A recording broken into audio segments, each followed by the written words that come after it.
So BRS party ఉన్నప్పుడు land prices అనేవి మోడరేట్గా ఉన్నాయి, లేదంటే తక్కువగా ఉన్నాయి అని చెప్పేసి మాట్లాడారు.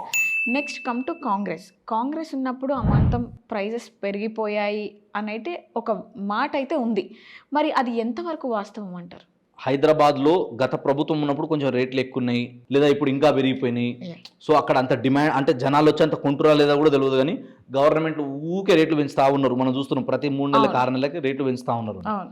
ఎక్కడైతే పొటెన్షియల్ ఉంటుందో ఒక లొకేషన్కి, మీకు సింపుల్గా చెప్పాలంటే ఏ లొకేషన్కి అయితే ఆపర్చునిటీస్ ఎక్కువ ఉంటాయో, ఏ లొకేషన్లో అయితే కొత్తగా ఎంప్లాయ్మెంట్ క్రియేట్ అవుతుందో, ఇది బండ గుర్తు మీరు రియల్ ఎస్టేట్లో పెట్టుబడి పెట్టే ముందు.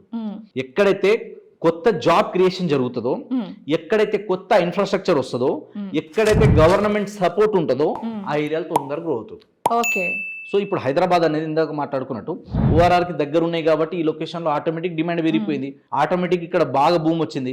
నెక్స్ట్ ఇలాగా డెవలప్ అయ్యే ఏరియాస్ ఎక్కడ ఉన్నాయో అక్కడ వెళ్ళి ఇన్వెస్ట్మెంట్ చేసుకోవాలి మనం, వేరే ఆప్షన్ ఉండదు మనకి. అక్కడ వెళ్ళి ప్రాపర్టీలు కొనాలి, ఎందుకంటే ఈ ఏరియా ఆల్రెడీ భూమిలో ఉంది, ఇక్కడ డిమాండ్ ఎక్కువ ఉంది కాబట్టి ఖచ్చితంగా రేట్లు అనేది పెరుగుతాయి.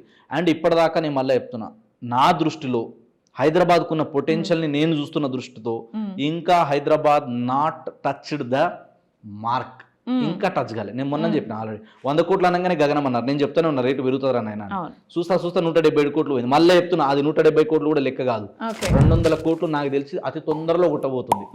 30 కల్లా అది 250 కోట్లు దాటే అవకాశం హైదరాబాద్ సరౌండింగ్ లో కొన్ని లొకేషన్స్ కి ఉన్నాయి.